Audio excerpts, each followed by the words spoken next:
नमस्कार। मैं जनवक्ता श्री ओम गौतम। आपने पुरानी एक कहावत तो सुनी होगी, ऊंची दुकान फीके पकवान।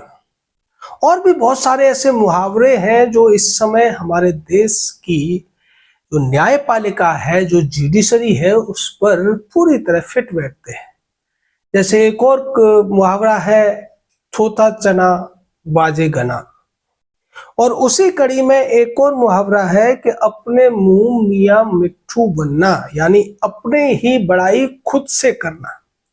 और ये सब जो कहावतें मुहावरे हैं आज की डेट में भारत के सीजीआई और भावी सीजीआई के ऊपर बड़ी अच्छी तरीके से फिट बैठते हुए नजर आ रहे हैं। अब आप कहेंगे कि हम ऐसी बातें क्यों कह रहे हैं? देखिए, हम किसी का अपमान नहीं कर रहे बल्कि उनकी तारीफ कर रहे हैं कि जो पुराने मुहावरे लोकोक्तियां होती हैं, अब बच्चों को उसके लिए सबसे अच्छे उदाहरण पेश कर रहे हैं हमारे देश के बड़े बड़े जज महोदय। हमने आपको पिछले दिनों बताया था कि भारत के सीजीआई ब्रिटेन गए थे और वहां पे उन्होंने न्यायिक स्वतंत्रता और कॉलेजियम पर लेकर बड़े बड़े दावे किए थे। उसी तरीके से जस्टिस सूर्यकांत अमेरिका गए थे, वहां उन्होंने भी ऐसे ही कुछ दावे किए। अब इसी कड़ी में नया चैप्टर एक और जुड़ गया है कि भारत के CJI justice Bhushan Ramakrishna Gavai Italy गए हुए थे और वहां उन्होंने भारत में जो न्याय प्रणाली है इसकी शान में बहुत सारे कसीदे पढ़े हैं, तमाम तारीफें की हैं। और तारीफ करते करते वो वहां पर बुलडोजर एक्शन के खिलाफ जो उन्होंने एक फैसला दिया था उसका जिक्र करते हुए भी नहीं भूले। उन्होंने कहा कि भारत में न्यायपालिका ने जो कार्यपालिका है उसको ये बताया है कि कार्यपालिका न्यायपालिका का काम नहीं कर सकती है और इसीलिए हमने बुलडोजर एक्शन, जो कि आर्टिकल 21 का उल्लंघन था, उसको रोकने का, नियंत्रित करने का काम किया था। वो जिक्र कर रहे थे कि जब यूपी में अपराधियों के खिलाफ बुलडोजर एक्शन हो रहा था तो हमने पूछा था कि आप ऐसा कैसे कर सकते हैं बिना नोटिस दिए, बिना किसी वाजिब रीजन के। इसके साथ ही साथ जस्टिस भूषण गवई ने और भी तमाम बातें की। उन्होंने समानता की बात की। उन्होंने कहा भारत में न्यायपालिका ने समानता के अधिकार को स्थापित करने का, सम्मान पूर्वक जीवन जीने का और भी तमाम जो दूसरे मौलिक अधिकार हैं उनको स्थापित करने का काम किया है।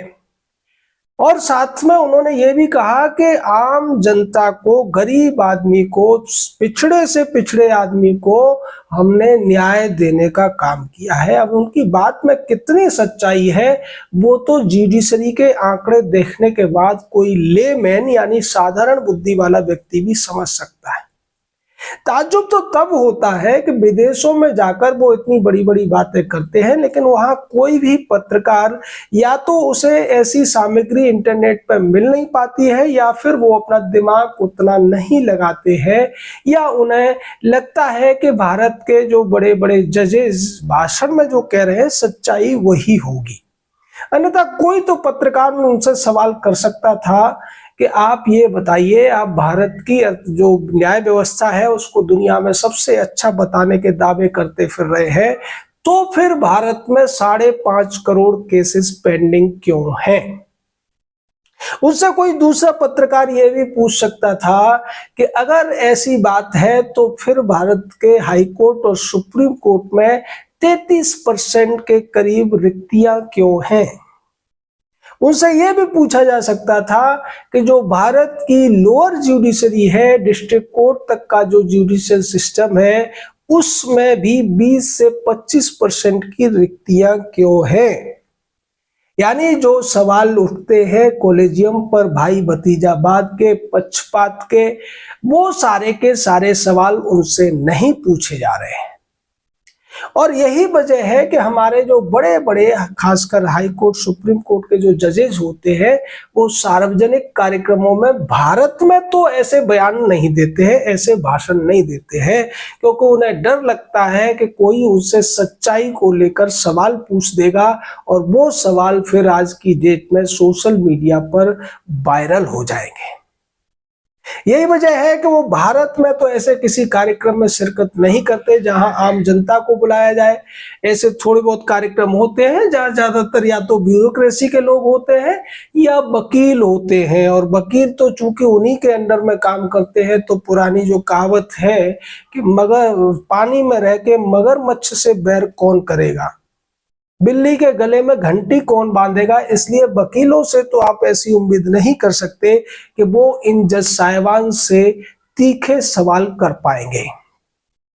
उन्होंने जो दावे किए हैं वो उस पूरे के पूरे खेल पर पर्दा डालने की कोशिश है, अपनी छवि सुधारने की कोशिश है, और वो विदेशों से देश की जनता को ये संदेश देना चाहते हैं कि भारत की जुडिशरी कितनी अच्छी है, कितने अच्छे तरीके से काम कर रही है और कार्यपालिका पर नियंत्रण भी रखने की कोशिश कर रही है। जबकि भारत के संविधान में ऐसी कोई व्यवस्था नहीं दी गई है। भारत के संविधान में जुडिशरी को सरकार का एक अंग माना गया है, और ये अंग भी बाकी जो 2 अंग है उनके साथ साथ प्रेसिडेंट के अंडर आता है।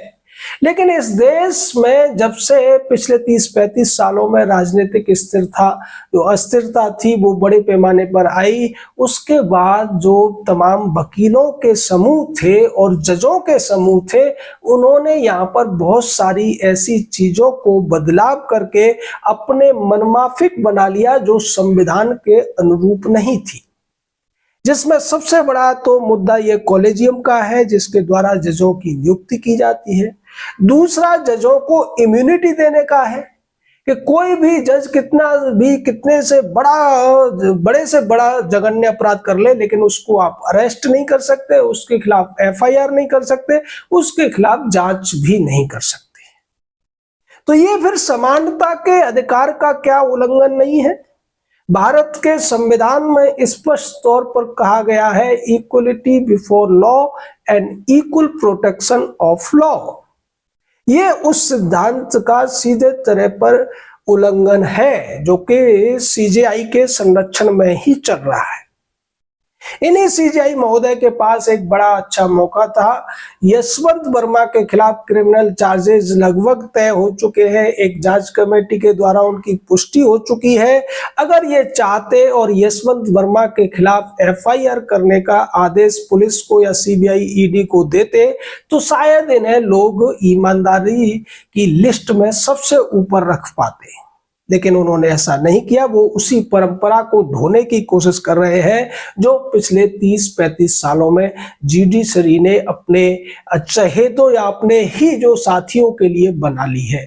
यानी कि कोई भी जज एफआईआर और अरेस्ट से ऊपर है, जबकि वो भी भारत का ही नागरिक है।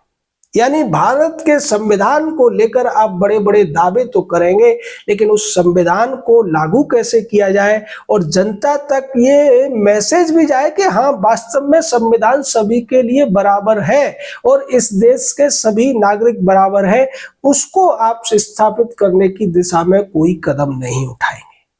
हमारी बातों से बहुत से लोगों को तकलीफ हो सकती है। वो कह सकते हैं कि आप भारत के सीजेआई पर सवाल कैसे उठा सकते हैं। हम किसी पर सवाल नहीं उठा रहे, हम तो उस बड़बोलेपन पर सवाल उठा रहे हैं कि आप विदेशों में जाकर कहते कुछ हैं और करते कुछ हैं।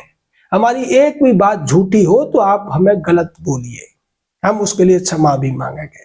लेकिन अगर हम सत्य को उजागर करते हुए तथ्यों को सामने रख रहे हैं तो फिर हमें लगता है किसी को भी इससे आपत्ति नहीं होनी चाहिए। आप पर्सनल मत होइए, आप जातिवादी या दूसरे तरीके की चीजों को, पार्टी वाली चीजों को इसमें मत लाइए।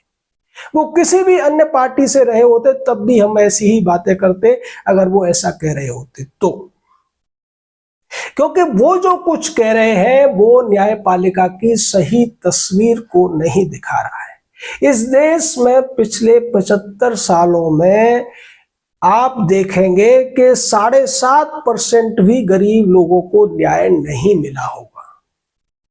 न्यायपालिका ने अगर संरक्षण दिया है इतने सालों में तो सिर्फ और सिर्फ पावरफुल लोगों को, यानी कि भारत के न्यायालयों में जो एक सिद्धांत सबसे ज्यादा चलता है वो है माइट इज राइट, यानी जिसके पास शक्ति है वही सही है, समर्थ को नहीं दोष गुसाई।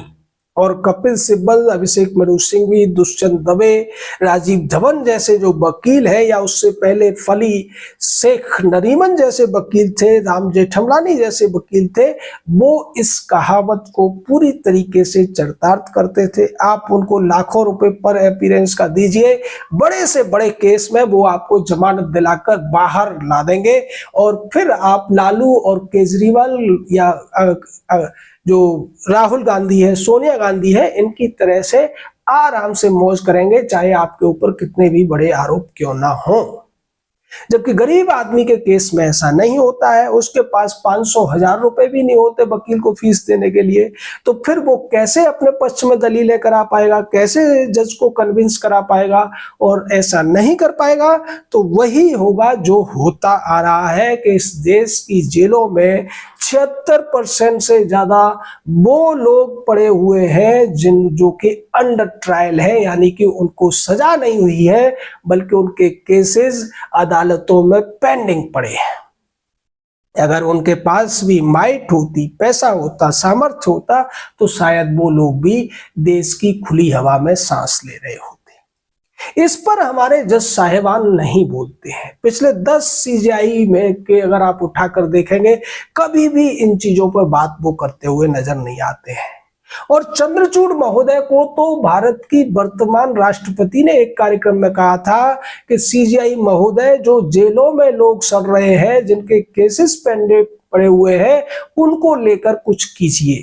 लेकिन उन्होंने कुछ नहीं किया। वो 2 साल से ज्यादा देश के सीजेआई रहे, उसके बाद उनके जो बाद सीजेआई बने संजीव खन्ना, और उसके बाद भूषण रामकृष्ण गवई सीजेआई बने हैं। लेकिन कोई कुछ करता हुआ नजर नहीं आ रहा है, पर बातें बहुत बड़ी बड़ी कर रहे हैं। इसीलिए हमने जो टाइटल रखा कि ऊंची दुकान फीके पकवान और थोथा चना बाजे घना, ये सारी जो कहावतें हैं, मुहावरे हैं, वो बहुत अच्छी तरीके से हमारे सीजेआई और हमारी जुडिशरी पर लागू होते हैं। अगर नहीं होते तो आप बताइए क्यों नहीं होते। जय हिंद, जय भारत।